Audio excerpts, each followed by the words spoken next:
COVID stress, the decline in the gross as well as the net NPAs, which was despite a much lower than anticipated restructuring of the loan book. However, notwithstanding the reported numbers, as you will see through the course of the presentation, the overdue loan book across many banks as well as the overall sector remains high. This, coupled with the second wave of COVID, may pose near-term asset quality pressure for the banks. However, despite the increased asset quality pressures, we believe the sector is better placed in terms of capital and solvency position. With net NPAs at one of the lowest levels in the last 7 years, which will drive the legacy stress asset provisioning down, and hence banks should be able to absorb the incremental stress from their operating profitabilities. Also, the credit growth has taken a hit with the onset of the second wave. However, with much shorter and less restricted lockdowns and no interventions like loan moratorium or standstill in asset classification, we believe that the lenders shall be able to gauge the impact on the asset quality much faster, which, coupled with the relaxation in the lockdown restriction, is likely to drive a better credit growth in financial year 22.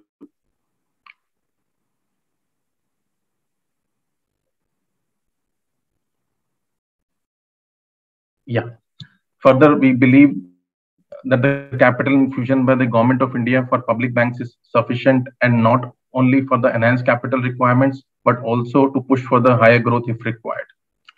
With higher credit growth, the market share gains for the private banks continue. However, if we were to exclude the top few private banks, despite a growth in their loan books, the market share for the sector, like private sector, has remained stagnant over the last few years, reflecting a consolidation in the sector. Overall, given our expectations of ability of banks to absorb incremental stress through their P&L while improving upon their solvency position, we continue to maintain a stable outlook on the sector. This slide summarizes some of the key matrices for the public and private banks and our outlook on these for the financial year 22. We expect the net NPAs will continue to decline for both public and private banks. The capital position for both public and private banks is comfortable when compared to the regulatory Tier 1 requirement of 9.5% from 1st October 2021. Solvency position for the public banks has improved consistently over last many years, and we expect the trend to continue even as the private banks remain on a strong footing. The profitability during financial year 21 was supported by the bumper gains on the bond portfolios after the steep decline in the bond yields.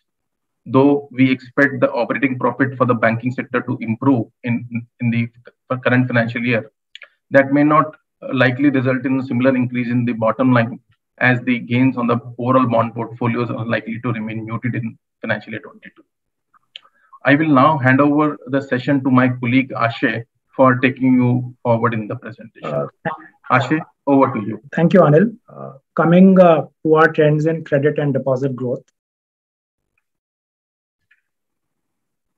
So incremental credit growth continues to lag the deposit growth for almost the last 2 years, and we expect this trend to continue in FY22. This has continued to result in high liquidity surpluses in the banking system. We expect incremental credit growth of rupees 8 to 9 trillion rupees in FY22 as compared to rupees 5.7 trillion in FY21, which is likely to be lower than incremental deposit growth of 12 to 14 trillion rupees in FY22. As a result, high surplus liquidity is likely to continue during FY22. Hence, we expect the interest rate environment to continue to remain benign for a few more quarters, and lending rates of the banks may not rise materially in the near term.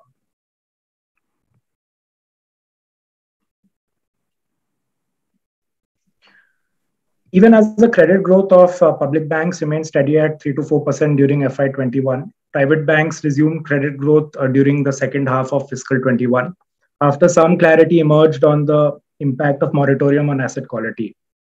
Liability side issues following the failure of a couple of private sector banks in FY21 also resulted in a moderation in credit growth for many private sector banks. So with slow credit growth, many private sector banks got an opportunity to address the liability side by making it more granular during FY21. As the deposit issues have been stabilizing with most private sector banks, we expect them to resume growth once they stabilize their asset quality issues. The market share gains for private banks continued in FY21, although it was slower than past levels of 2.5% in FY19 and 3.5 percentage points in FY18. We expect the private sector banks to reach a market share of 40% plus during calendar year 23. And with the proposed privatization of a few public sector banks, the market share of these banks could be even higher. However, because of liability side capital and asset quality issues, market share gains for private banks has largely been limited to the top three banks, while the market share of other banks has remained stagnant at 12.5% during the last 3 years. Despite the second wave, we expect the credit growth in FY22 to be better at rupees 8 to 9 trillion, translating to a year-on-year growth of 7.3 to 8.3%. Apart from higher GDP growth and soft lending rates, domestic funding could continue to remain attractive for many corporates who tap overseas funds. Apart from this, less restrictive lockdowns and clarity on the impact of COVID on asset quality in the absence of moratorium could be some factors which could drive credit growth. We expect growth will continue to be driven by retail and agriculture segment, even as the growth from the industrial segment may remain muted. Thank you, Ashay. Before we come to the asset quality trends, we'll just take a short poll. So, this poll is on the expectation on the credit growth outlook for the financial year 22. So I'll just open the poll, requesting the participants to please vote.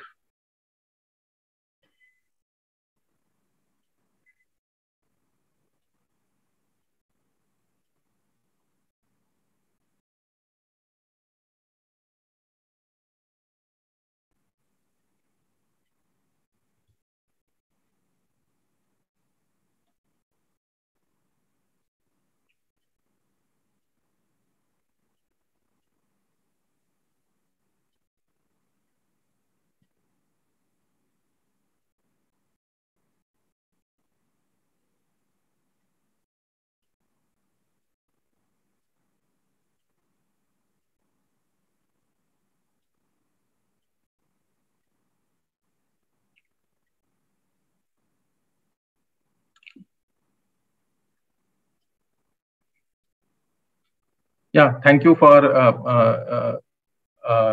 voting. So I hope you can see the polling results.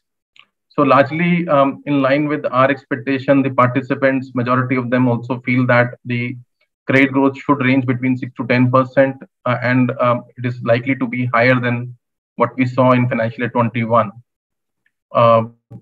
Double-digit growth looks slightly stretched in the current environment as the lenders continue to remain risk-averse, but with more clarity on the impact of pandemic, I think maybe the financial year 23 will be a good year for targeting a double-digit growth. Thank you, Ashay. Please, we can continue. Yeah. So coming over to the trends in asset quality for banks and our outlook on the same. The slippages for the sector declined during FY21 with gross slippages of rupees 2.5 trillion, translating to a slippage rate of about 2.7% compared to slippages of rupees 3.7 trillion or 4.2% in fiscal 20. The gross slippages were lower because of moratorium on debt servicing for 5 months during FY21, as well as the standstill on NPA tagging for accounts that were overdue by more than 90 days as per the directions of the Supreme Court. Accordingly, the accounts that slipped during the standstill period and were subsequently upgraded within the standstill period were not part of the reported slippages. and to that extent, overall slippages number for the year was lower. Moreover, unlike past few years, wherein slippages were driven by corporate loans, during fiscal 21, slippages were driven by the retail and MSME loan segments. Because of higher share of private banks in retail and MSME segments, the slippage rate for private banks was also higher than public sector banks for the first time in the last decade at least.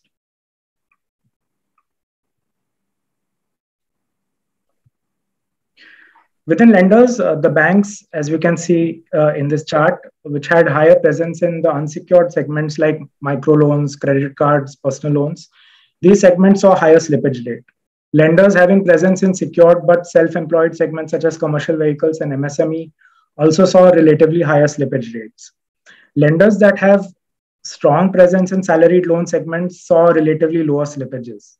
Some corporate lenders with legacy stressed exposures also saw relatively higher slippage rates.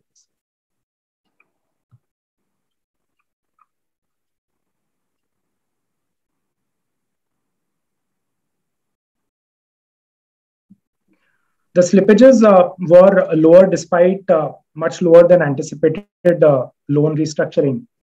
At the time of the moratorium announcement last year, we saw almost 30 to 40% of the borrowers in value terms availing moratorium on loan servicing. On the basis of this, we expected that overall loan restructuring would be in the range of 5 to 8%.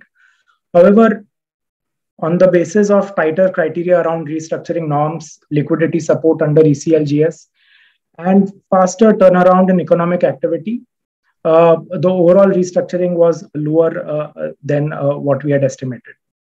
The chart above also shows the restructuring guidance given out by various banks, including the corporate restructuring, which is to be implemented by June and 21. As on March and 21, of the rupees 1.3 trillion or 1.3% of advances of estimated restructuring, lenders have implemented restructuring of about rupees 0.8 trillion, of which rupees 0.66 trillion pertains to retail and MSME segment, while the rest largely is accounted for by corporates, which remained minimal. Given the stress induced by the second wave, RBI announced a fresh restructuring in May 21 for the retail and MSME segments and borrowers, which is to be invoked by September end 21 and implemented by December end 21. In the absence of relief measures like loan moratorium, we expect restructuring under COVID 2.0 could possibly be higher than COVID 1.0. However, on an incremental basis, it is unlikely to exceed 1 or 2% given the recent enhancement of funding availability under ECLGS from rupees 3 trillion to rupees 4.5 trillion.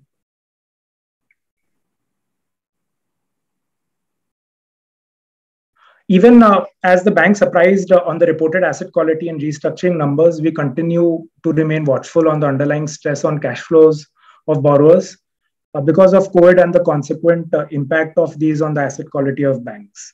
As you can see in this chart, SMA 1 and 2 loan book of many banks is higher as on March and 21 vis-a-vis March 20, despite the slippages and the restructuring that we saw during fiscal 21.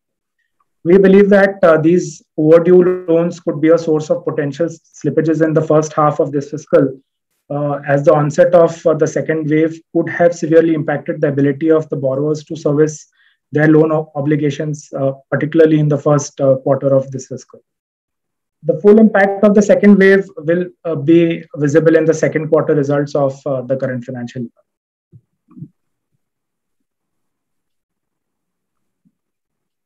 Even if we look at RBI's data published in the recent financial stability report, the SMA 1 and 2 for the large borrowers has remained elevated at 6% as on April 21, compared to a similar number in March 2020.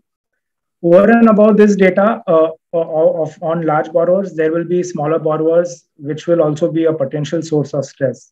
In absence of moratorium and standstill on asset classification, we believe that the gross slippages for banks could be higher at rupees 2.8 to 3.2 trillion, which translates to a slippage rate of 2.8 to 3.2% during FY22, as compared to rupees 2.6 trillion or a slippage rate of 2.5% in FY21.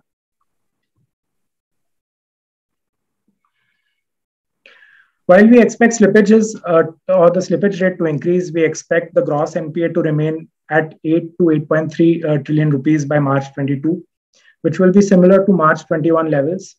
And supported by an expected growth in the loan book, we expect to see a decline in GNPA in percentage terms. The gross NPAs are expected to remain at similar levels, also driven by improved recoveries and the absence of standstill on NPA tagging, which could help lenders to enforce recovery actions, as well as loan write-offs of about 2 trillion rupees, which is similar to FY19 and FY20 levels. Compared to net NPAs of rupees 2.5 trillion as on March end 21, the core operating profitability for the banking sector stood at rupees 3.3 trillion during FY21. As a result, we also expect the net NPAs for the banks will continue with its declining trajectory in FY22, driven by improved ability of the banks to increase their provision coverage on the stressed assets through their operating profits. Banks, however, do have some flexibility to report higher profits by making lower provisions on incremental stress that would result in higher net NPAs.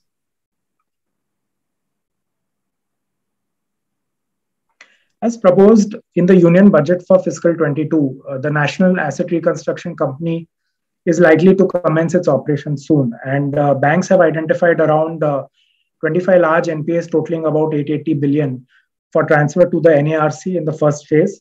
And later on, more NPAs are likely to get transferred. As you can see in the chart, banks are likely to infuse capital into the NARC, and NARC will in turn buy out the NPAs from the banks. While the haircuts at which NARC will buy out the NPAs is not known at this point of time. However, in a best case scenario, where an NARC buys these NPAs at 30 to 35% of the loan amount, banks could receive about 40 to 45 billion as recovery based on 15% of upfront cash paid by the NARC. As these loans are largely fully provided, any such recovery could or would pass to the profit and loss for the lenders. For the balance 85% of the amount, NARC is expected to issue security receipts, which are proposed to be guaranteed by the Government of India. In terms of the guarantee, the terms of the guarantee are still not known. However, various media articles state that in order to incentivize the faster recovery, guarantee is proposed to continue for 5 years. And in case resolution is not achieved within 5 years, the guarantees could fall. So as these security receipts are proposed to be guaranteed by GOI, and with aggregation of debt, the debt resolution can be expected to be fast-paced. In case of any shortfall in the final recovery estimates, GOI is likely to provide for the shortfall amount between the value of the security receipt and the final recovery. So this could create some active interest among investors for stress assets. And if banks are able to offload these security receipts, then based on the present value of these security receipts, that is, if you are assuming recovery within 5 years, banks could possibly book gains from these sales. However, more clarity is required on the guarantee structure and the regulatory treatment of these transactions. As most of these loans are fully provided, net NPAs projected by us may not materially differ, but it could certainly lead to some reduction in the reported gross NPAs. Yeah, thank you, Akshay. Now we will just request the participants for participating in another poll. So I hope you can see the poll on the screen. Like, what is the your estimates on incremental loan restructuring under COVID-2? How do you foresee the restructuring panning out in the second wave COVID-2?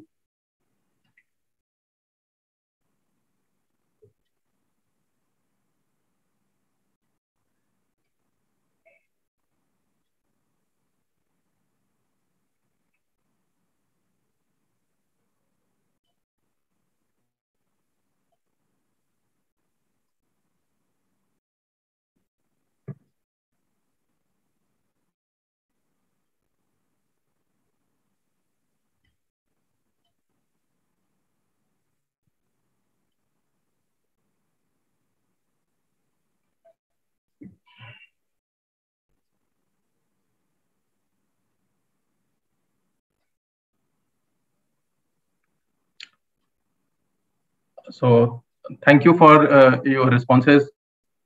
I'll just share the results. So a large majority feels that it should be less than 2% of the advances for the sector, but a sizable portion also believes that it can rise up to 2 to 4% of the advances for the sector. As we highlighted, that we believe that on an incremental basis, it should be somewhere around 1 to 2%.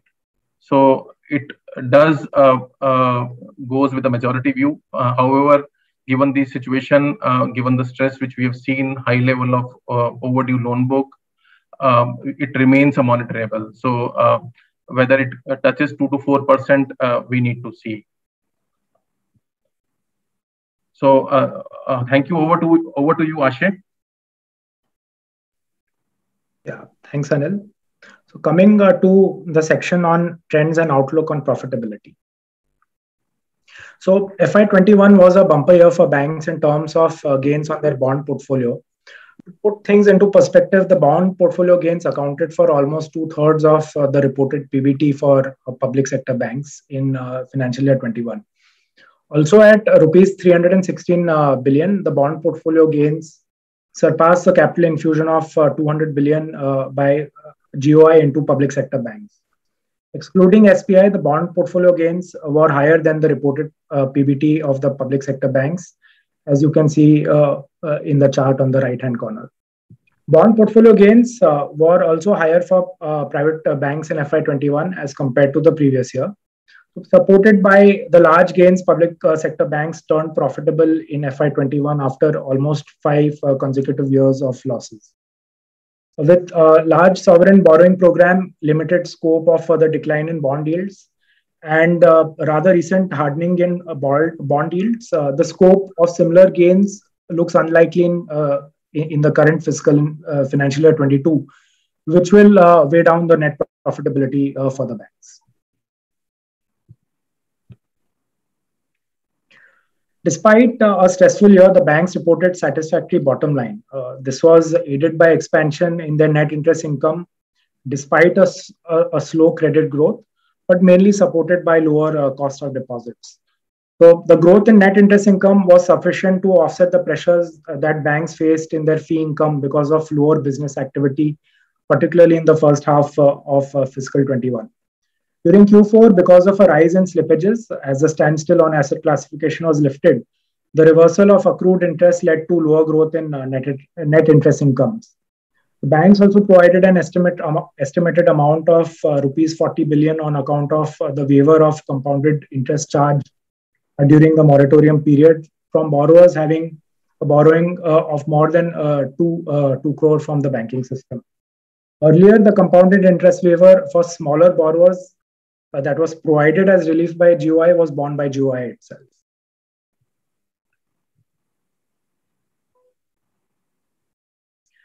As the total income for the banks, that is net interest income and fee income, grew by about 8%, the operating costs grew at a slower pace of 5%, which in turn supported an improvement in the core operating profitability for the sector. The growth in operating costs was also curtailed by lower loan origination costs, travel, and other establishment costs because of the lockdown in the first half of fiscal 21. The fee income as well as the operating costs are expected to increase this year, and the business volumes are also expected to improve. So the banks have been making provisions towards expected stress on asset quality and possible interest reversals on slippages between Q4 FY20 till Q3 FY21. However, a sharp jump in credit provisions during the fourth quarter of financial year 21 reflects the inadequacy of provisions made by banks in earlier periods for the likely stress. Most of the banks have almost fully utilized their COVID provisions during the fourth quarter, which they had made over a period of 3 to 4 quarters. Despite a rise in credit provisions during Q4 FY21, the overall credit provisions during FY21 were lower than last year. And this has been driven by reducing provisions, particularly on the legacy stressed assets. Improved core operating profitability coupled with lower credit provisions and bumper gains on bond portfolio translated into satisfactory profitability for banks in an otherwise stressful year.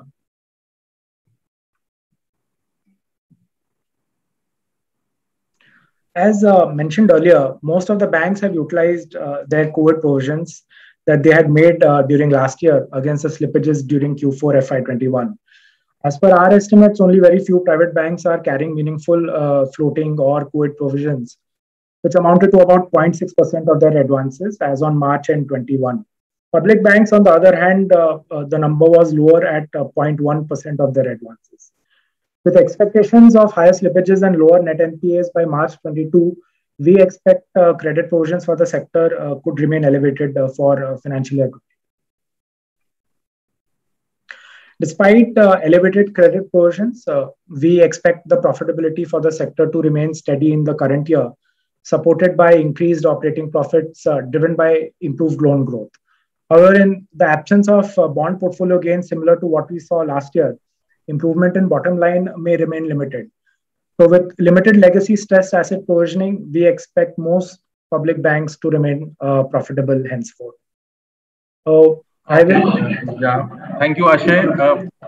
We will just take one question or one poll on the asset quality and the impact of the asset quality on the bank's provisioning as well as profitability.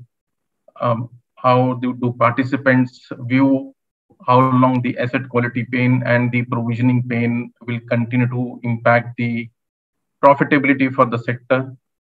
So you can see the question on your screen now. Should it get over in the current financial year and we can expect better profitability from next year? Or do you think that it will remain elevated in financial year 23 also? Or it will continue beyond financial year 23?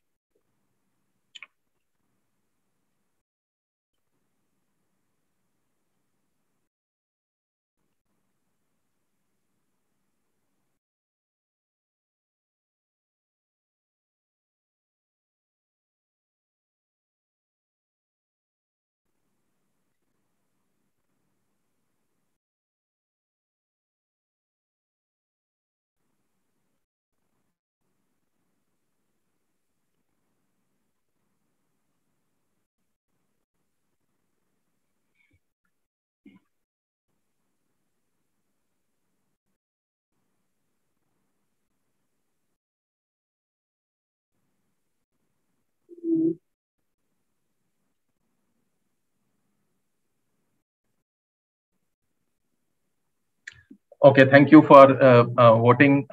We have the results.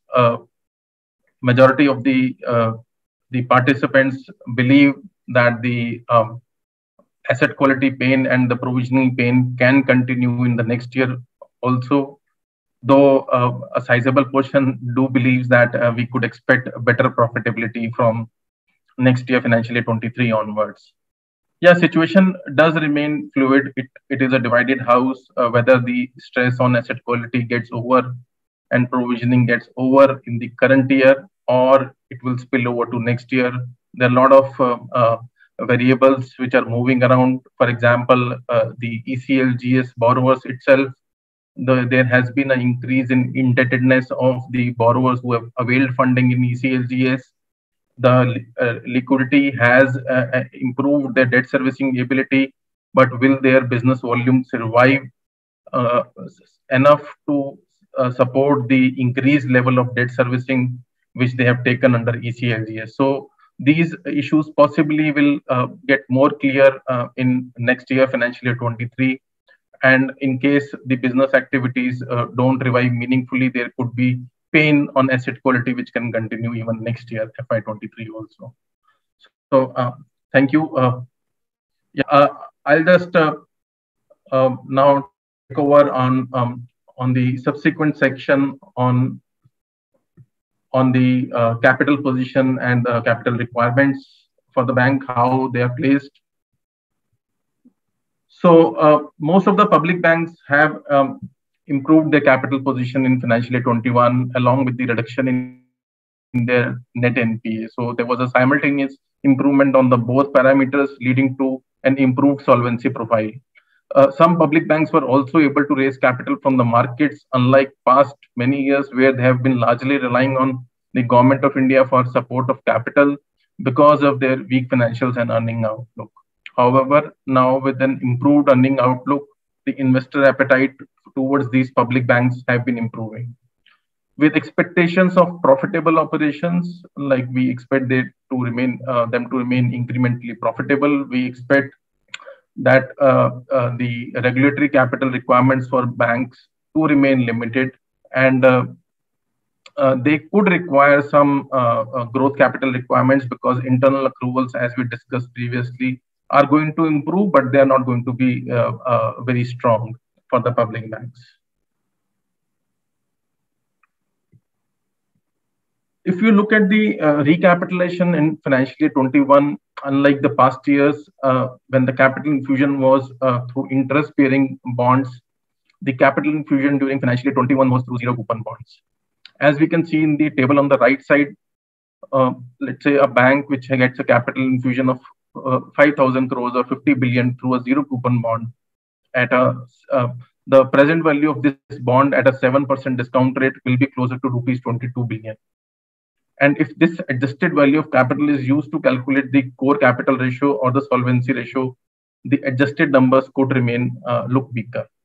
These recapitalization bonds are held in the investment portfolio under held to maturity bucket and don't require a mark to marking.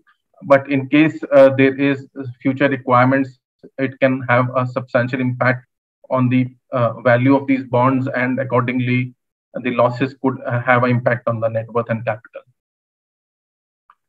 Moreover, like these bonds, like if you look at the left chart, the 5 banks which received the zero coupon bonds during financial year 21, the share of these bonds in the core capital is higher for certain banks as compared to others. And higher the share of these bonds in the overall capital, weaker will be the adjusted capital and solvency position. Moreover, these bonds, while they have addressed the capital requirements to an extent, do not address the earning profile of the bank who is receiving the capital, as it is these bonds are similar to non-earning assets. However, because of this non-earning assets, the earning profile for some of the banks where these bonds are substantial portion of the assets, the earning profile could have a long impact on in the long term.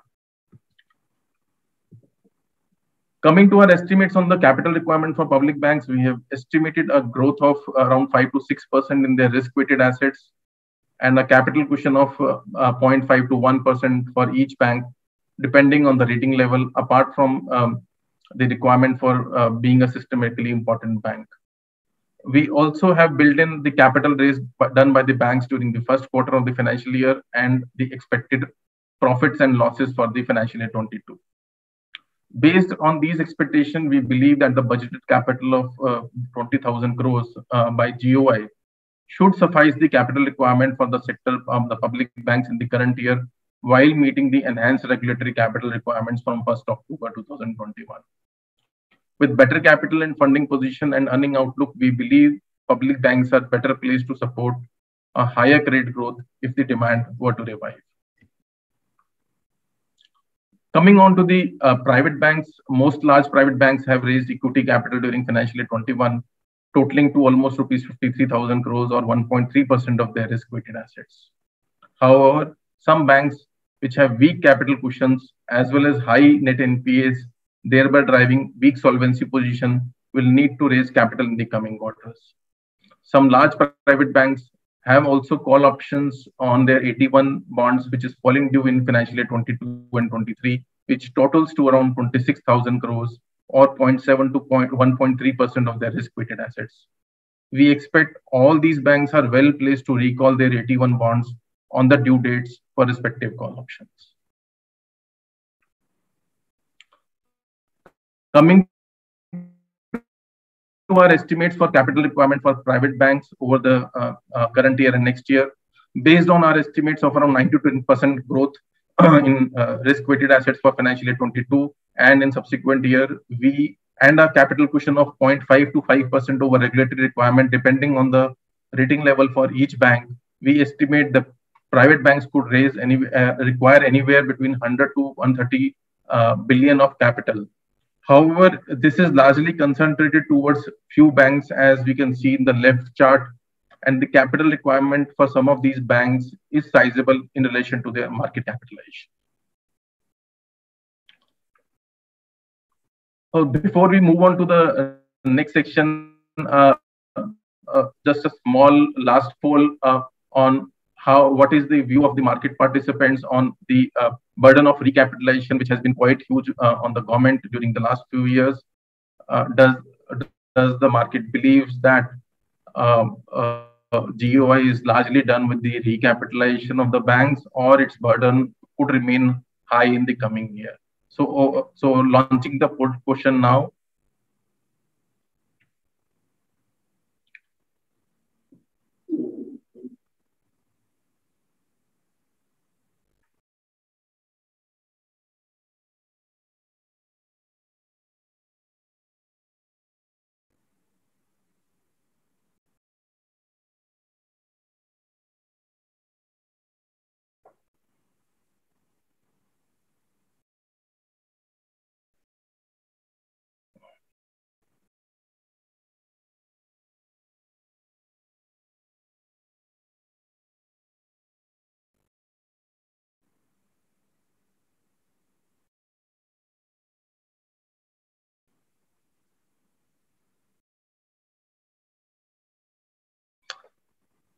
Okay, thanks.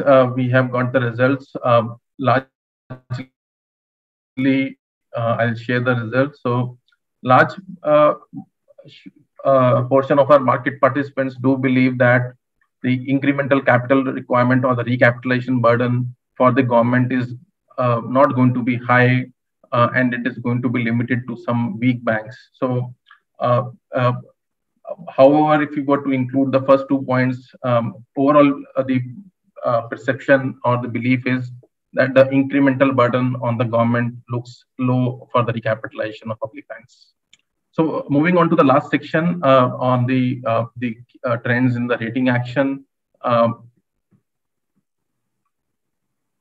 So we rate around 11 of the 13 public banks, including IDBI, and 12 out of 18 large private banks. And some of the recent actions include the upgrade on additional tier 1 bonds for public banks like Canara Bank and Bank of Baroda after they proposed to set off their accumulated losses against the share premium account.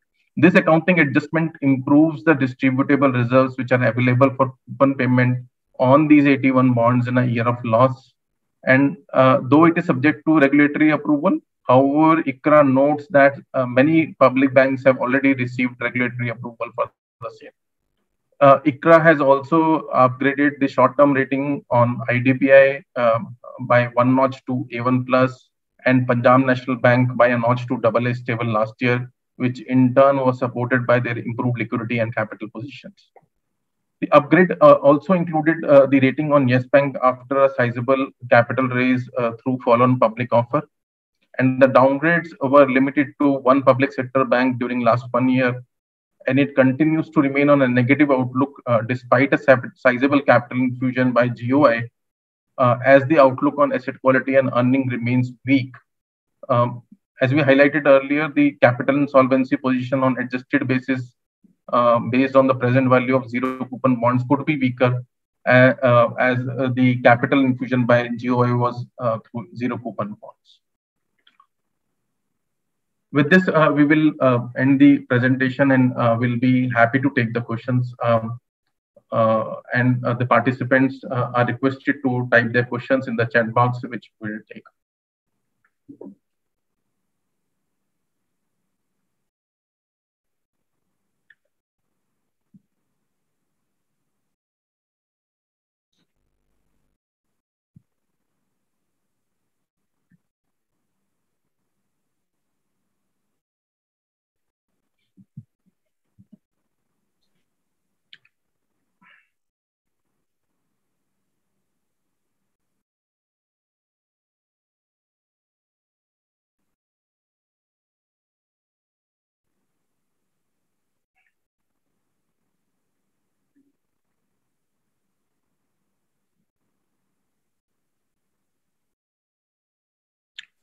We request the participants to type the questions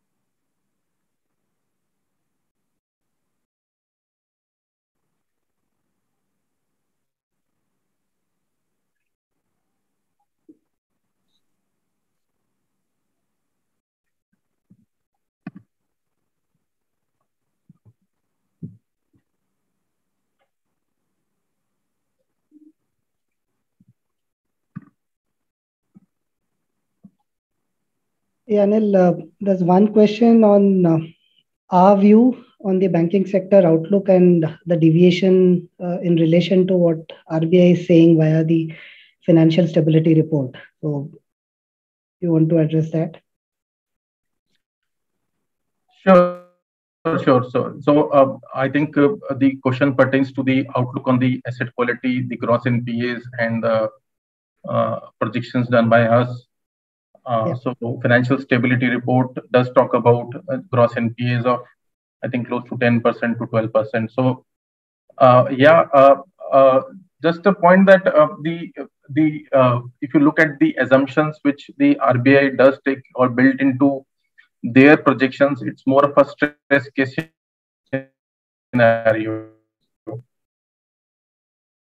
So they have various stress case number, even going down to zero or negative number when they do their stress case projections. They also have interest rates rising by almost 2-3%. What will be the consequent impact of such increase in interest rates, currency devaluation? So they are projecting those asset quality numbers in a stress case scenario. We typically do a bottom up approach where we built in the projections or the guidance given out by the managements in terms of the slippages and their outlook on asset quality, and then sum it up. So if you were to go back to the previous financial stability report published, I think in December, it talked about GNPA levels touching to almost 14-15% also. So those are the stress case estimates, are not really a projection or the forecast on the expectations of the RBI on the asset quality. The other question is on the credit growth. Do we see any chance of the credit growth being higher than our estimates? And given there are general elections lined up, so do we see a sizable amount of spending happening prior to it, which could essentially push up credit growth? Yeah, definitely. The downside from the current levels looks very unlikely. So, for example, like if you look at the last 2 years, we have been growing at a much slower pace in terms of absolute amount as well as YOY number in terms of credit growth.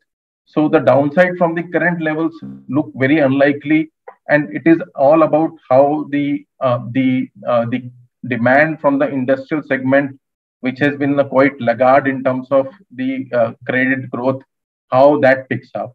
So if we have some large capex which are taken up, for example, we are now looking at steel sector announcing a lot of capex. So there could be situation where the demand from the industry could improve.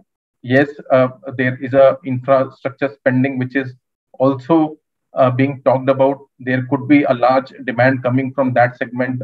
We have a national infrastructure pipeline which could create an additional demand from whether that demand gets funded through the banking system or through maybe a proposed DFI which is there. That needs to be seen. But yes, overall demand or the spending in terms of infrastructure could further grow up in the coming years. Yeah. Also, any thoughts on the possible stress or the risk that emanates from the ECLGS portfolio? While it is guaranteed to an extent, what is the possible stress that we anticipate, and when do we expect it to essentially start showing in terms of asset quality numbers? Yeah. So ECLGS, there is a moratorium period on the servicing of the loan which you are taking under ECLGS. Nonetheless, a borrower, because it is also having an existing loan facility, if the borrower defaults on the existing loan facility, automatically, despite a moratorium on ECLGS facility, the ECLGS facility also gets classified as an NPA. So to that extent, we will not have to wait out for long on the performance of this ECLGS portfolio, how it will pan out, because these guarantees could start coming or could start flowing if the borrower defaults on the original portfolio itself. In terms of the performance, it is still very early. We have tried to gauge how the portfolio is behaving in terms of delinquencies or NPAs from the borrowers who have availed this facility. The response is that from the lenders is that too early to say, because definitely we must understand, one is that you have got additional 20% funding, and now with additional 1.5 trillion being sanctioned, you will get incremental sanction or incremental funding under the ECLGS for the current year also. So this liquidity which is going to come through ECLGS funding can possibly keep you afloat for some point in time before the stretch actually start getting visible in the numbers. So per se, we have not got any data from lenders showing increased level in stress for the borrowers which have availed ECLGS. Also on the bad bank model, are we expecting good recoveries, because the ARC track record has been, the losses have been quite high there. So what is our expectation on recoveries and that we are building in from this model of recovery that is being proposed?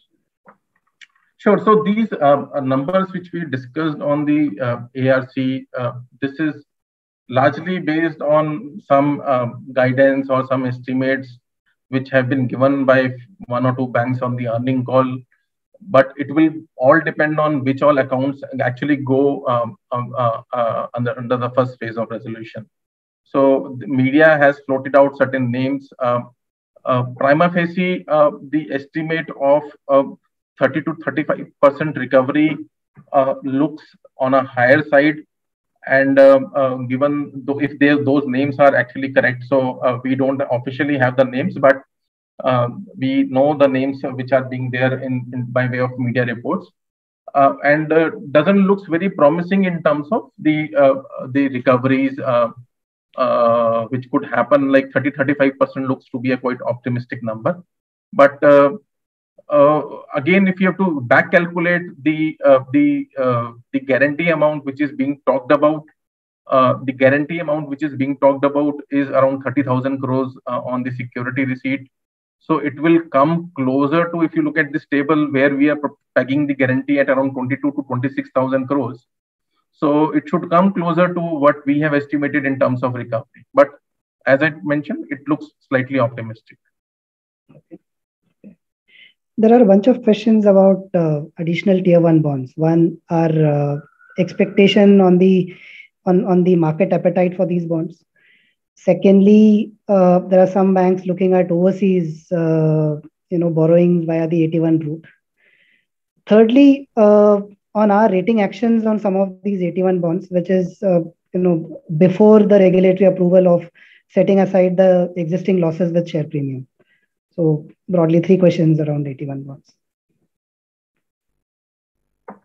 So one is on the setting off of the losses and upgrading based on this announcement. So we have looked at the precedents. So before we actually started upgrading, we looked at, because this is not the first year when banks have proposed for this adjustment. So last year also, FY20 also, there was similar proposal from one of the public sector bank which didn't went through. So in financial year 21, when the proposals were made, we didn't started upgrading based on the proposals. We looked through that the regulatory approval is coming on such proposals.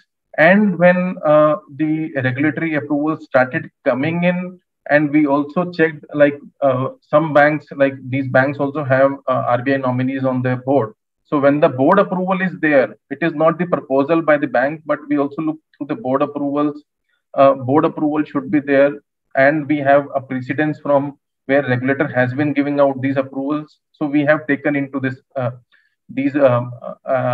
into account while upgrading these ratings. On the overseas issuances of 81s, because of the circular from the SEBI on the valuation of the 81 securities, Possibly there could be challenge in terms of raising the AT1 capital from the domestic markets, as mutual funds are very large investors in the AT1s. So yes, we have only one precedence, I think, whereby State Bank of India had issued AT1 in the overseas market, somewhere around maybe around 4 to 5,000 crores. So there could be chances that some of the issuers may tap the overseas market, because as we discussed, that 26,000 crores of AT1s of private banks are coming for maturity, and all these 2 3 banks which are having these AT1s due for call option are strong banks, so they should get a good response if they were to tap the overseas market. So that way, if the funding cost is quite competitive from the overseas market, they may actually go ahead with the AT1 issuances in the overseas market. A question around the retail and MSME segment. Any specific exposure or asset class where we are seeing stress and which is possibly likely to drive slippages going forward? Yeah, so I'll just take you through this slide where we had the slippage from various set of lenders. So as we can see in the private bank space, we had the slippages from few banks which have higher presence in the microfinance, the credit card loan segments, or the unsecured MSME segment. So these are the few segments, apart from that CV, commercial vehicle also. These are the few segments which could be the source of slippages in the current year also, because this being an informal segment in terms of their employment, in terms of their cash flows, they will be most impacted in the second wave also. Okay. On the earnings front, there were some interesting points about public sector banks' profitability, but do you think there is anything structurally which is likely to keep the gap between the ROAs of public sector banks and private sector banks at current levels, or do you think that the gap could not narrow down going forward? So I think structurally the gap could continue, because if you look at this slide where we have shown the core operating profitability trend of public bank vis-a-vis a private bank. So on a core operating profitability front, there is a huge gap of almost 1% in terms of how a public bank operates and a private bank. So the cost structures, the income, you can say the fee income are quite different. So despite a very much competitive cost of funds which public banks have, they basically gets impacted on the fee income side as well as on the high operating cost side. The operating cost, apart from the operating cost, the challenges of a weak rate to deposit ratio because of capital constraints also forces them to deploy a lot of the resources which they have into the zero risk weight assets like government bonds, which in turn have an impact on their spreads. So these are the couple of factors: the weak capital cushion curtailing them to deploy money into the credit, the elevated cost structures and fee income. So these structures will continue, at least they are unlikely to go off in the maybe next couple of years, and hence the gap in terms of ROA on a structural basis could continue. Sure. Yeah. And slightly on a macro level, what is our view on the interest rate trends going forward, and what is the likely impact on the bank's profitability? Essentially, there are two components to it. You will have a trading gain if the rates are going down, but you will have a play that will come in terms of the provision for employee cost. So how do you think in the current scenario the interest rates are going to be, and the possible impact on the earnings of banks? Sure. So as we mentioned, that we continue to believe that the deposit growth may outpace the credit growth in the current year also. Yeah. So the liquidity surpluses may continue in the banking system during the current year also. Yeah. So more than maybe the rate cuts, it's the liquidity which drives the interest rates on deposits as well as loans from the banks. huge liquidity pushes the banks to cut the rates aggressively. And because the scope of further cuts in deposit rates remains limited, the scope of lending rate cuts remain limited at the same time. So we are not saying that they can go down from here, but definitely we don't expect them to go up in hurry, given we continue to believe that the surplus liquidity environment is going to stay for next couple of more quarters. So uh, uh, in terms of the profitability impact, typically we see that banks profitability or the net interest margin have a favorable impact in a rising interest rate scenario. So they perform better in the rising interest rate scenario. The ability to hike the lending rates, because rising interest rate scenario means your credit demand is also looking good. The demand for credit is good. So the ability to pass on the cost and relatively lower pricing pressures typically go off. So a high interest rate environment is beneficial. So if interest rate were to rise maybe in financial year 23, from the core operating profitability perspective, it should be positive. As you mentioned on the employee cost provisioning, yes, higher employee cost, the higher interest rate will bring down the employee cost provisioning, but at the same time have a negative impact on the bond profitabilities. Yeah. So I think those were the broad questions. Don't have any questions on the list. Any questions, participants? If you have, please do type in the chat box.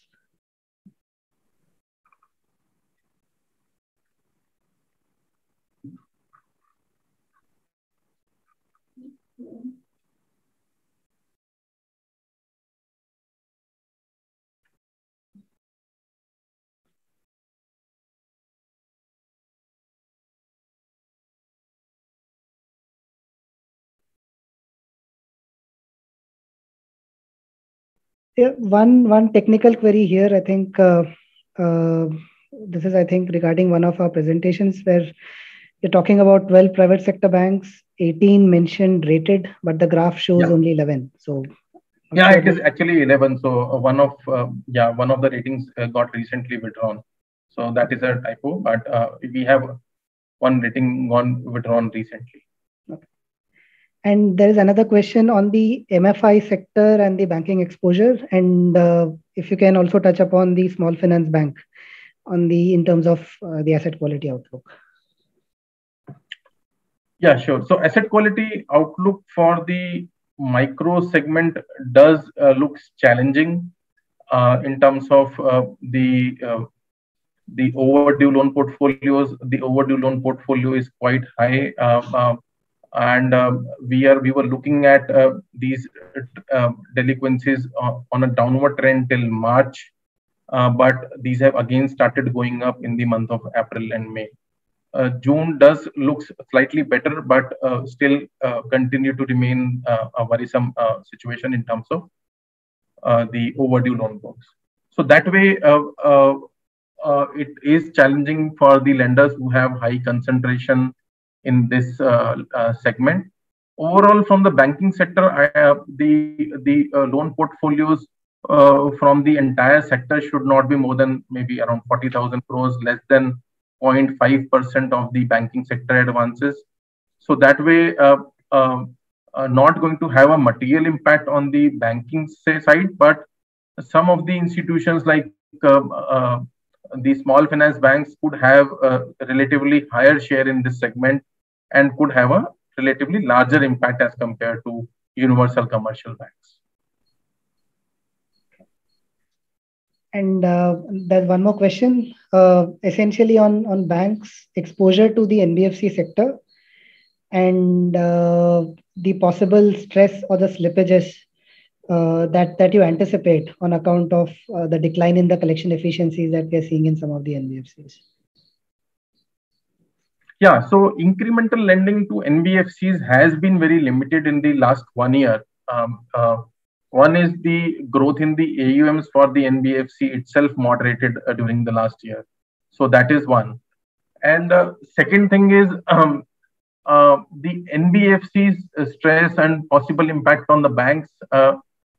Yes, we have seen impact on the collections, but as we understand, the liquidity levels for most of the NBFCs continue to remain good, as they have curtailed fresh disbursements, focusing more on collections, and that has supported their liquidity levels. Capital also, many non-banks have raised capital to give out the confidence to the lenders. And in terms of outlook, we do believe that the AUM growth may remain muted in the current year itself, current year also, and the funding from the banking system to non-banks will be sizably like going through the loan portfolio buyouts. So loan portfolio buyouts also have been impacted in last year because of the uncertainty on the collections and consequent impact on the pool buyouts. It was expected to recover in the current year, but has taken some hit in the Q1. But definitely, overall, we do think that the collections should improve and the funding from the banking system by way of portfolio buyouts could possibly revive in the coming quarters. So that's one more question. Essentially on some of the asset segments, which are retail and small ticket, possibly MSME also to an extent, microfinance. Do we see, banks preferring the route to writing it off rather than restructure it? Do you think they have adequate buffers to take a write-off and clean up the book rather than restructure? Yeah, this treatment in terms of maybe not restructuring a loan or restructuring a loan, that call has been quite, we can say that we have seen a very different approach among various lenders. So various lenders, if you look at the restructuring volume, so the restructuring volume has been like varying from lender to lender, going up to maybe less than 1% to 5% if you look at the private banks. So the approach towards restructuring has been different, and some of the lenders have maintained that rather than restructuring a loan, we will let the stress pass through the numbers, let the NPA numbers get reported and pass the whatever credit provisioning cost through the P&L. So it all depends on what sort of operating profitability and the capital position does the lender have. A bank with a strong operating profitability and capital will be more upfront in terms of possibly recognizing the stress and not restructure, though it will also depend on the borrower's viability. If the borrower is viable, the lender may choose to restructure, but typically a weak capital position or weak operating profitability of a lender will have an incentive for the lender to restructure the loans. Yeah, sure. So I think back to you, Anil. There are no more questions in the pipeline. Yeah. Okay. So thank you for a very active participation in our webinar, in our polls, in the Q&A session. We look forward to continued participation from your side. Thank you very much. With this, we'll end the session.